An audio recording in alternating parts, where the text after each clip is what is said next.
Focus over to Bangladesh. Another Hindu has been killed in the country. Violence has broken out at a clothing factory where Noban Mia used a shotgun to kill 42-year-old Hindu Bijendra Biswas, who was in a paramilitary group that protects villages. The killing of Bijendra Biswas comes days after Deepu Das and Amrit Mandal's deaths. Remember, Deepu Das was lynched on charges of alleged blasphemy, and Amrit Mandal was beaten to death after allegations that he had gone to a villager's home to demand extortion money. Pallavi Ghosh joins me live from Dhaka as she continues to report from ground zero. Pallavi, what is the sense that you're getting? Is the fear palpable before I go on to other aspects today? Well, the fear is palpable, especially as far as the minority community over here is concerned. And it's not just the Hindus, actually, Akanksha, it's also the Christians very much here.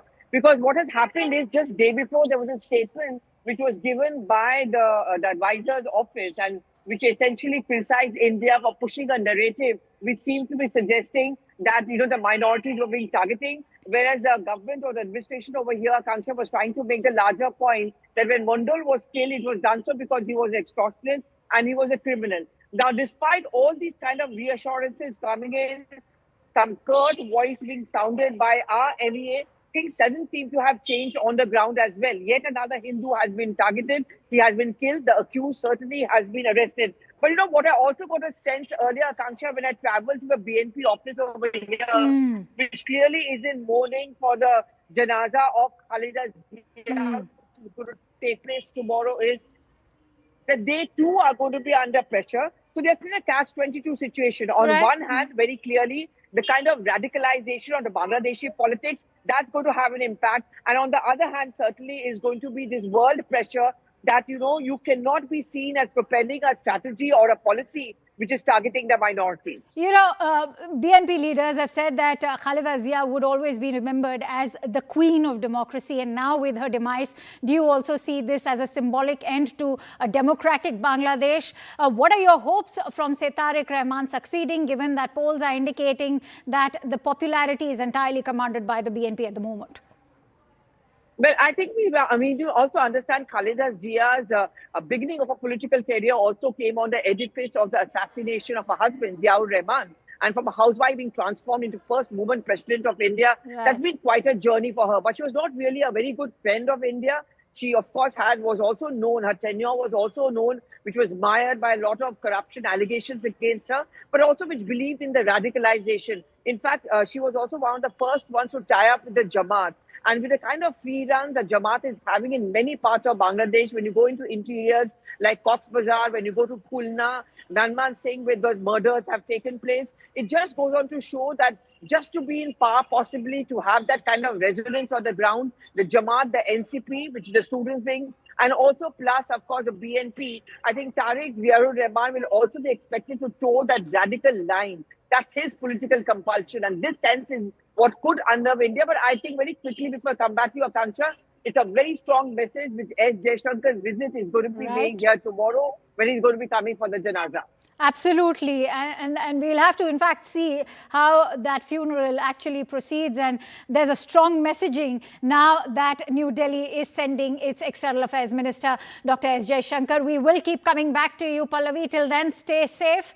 And with that, as Pallavi was highlighting the demise and the passing of Bangladesh's former Prime Minister, Begum Khaleda Zia, a towering political figure whose arch rivalry with former Premier Sheikh Hasina shaped the country's politics for decades, died today at the age of 80 as the country's first woman prime minister. She played a pivotal role in restoring democracy after years of military rule and remained a dominant force in national life.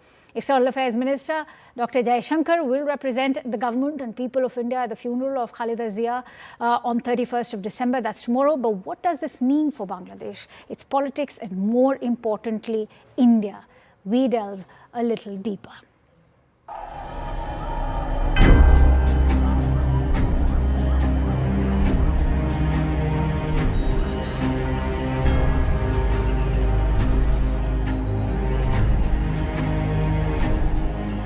Bangladesh's first female prime minister, a central figure in the country's politics for decades.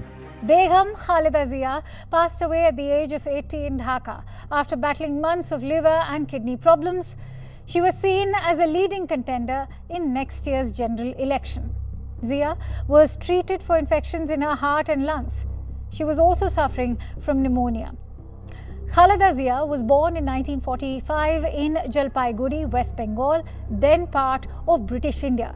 Her family moved to Dinajpur, then East Bengal, now Bangladesh, after the partition in 1947.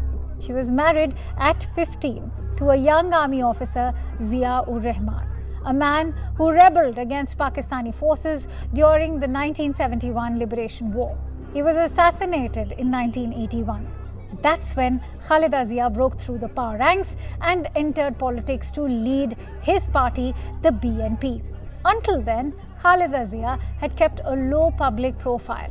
As Bangladesh's first woman Prime Minister, she served full 2 terms a decade apart, from 1991 to 1996 and 2001 to 2006, and was chairperson of the Bangladesh Nationalist Party. She is also credited with the replacement of the country's presidential system with a parliamentary one. This via a referendum in 1991, bringing administrative power to rest with the Prime Minister. Interestingly, Zia was one of the 2 women to dominate Bangladeshi politics over the past 3 decades. The other is Awami League boss Sheikh Hasina, now in exile in India after her ouster in August 2024.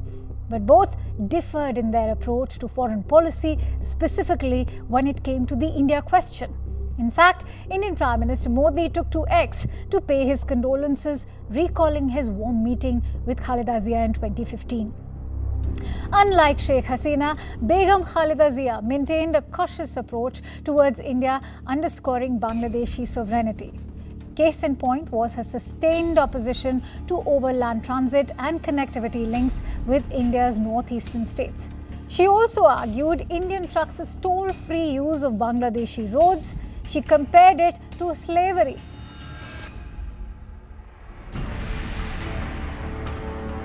The 1972 Indo-Bangladesh Friendship Treaty was heavily criticized by Zia as well. This despite being strategically important from a military perspective. Begum Zia had argued that the treaty had shackled Bangladesh. In fact, she linked transit permits to unresolved security and water concerns, a stance seen as converting demands for regional integration to limit Indian influence in Bangladesh. There was also criticism of India's Farakka barrage that has been operational since 1975 to divert water from the Ganges into the Hooghly. Zia had argued that the barrage deprived Bangladesh of Ganges water. And in 2007, she accused India of having deliberately opened sluice gates to worsen floods in her country. The confrontational stance extended beyond transit and infrastructure. In fact, in 2002, she actively pursued defense deals with China while snubbing India. A deal signed that year made Beijing Dhaka's primary supplier for tanks, frigates, and other military equipment. The narrative again was to guard against Indian overreach. But her anti-India stance was not without pragmatic considerations. The 1992 Teen Bigha corridor lease signed during her tenure is an example. The only corridor that gives access to Dhaka to Dahagram, Angarpota, an enclave inside Indian territory.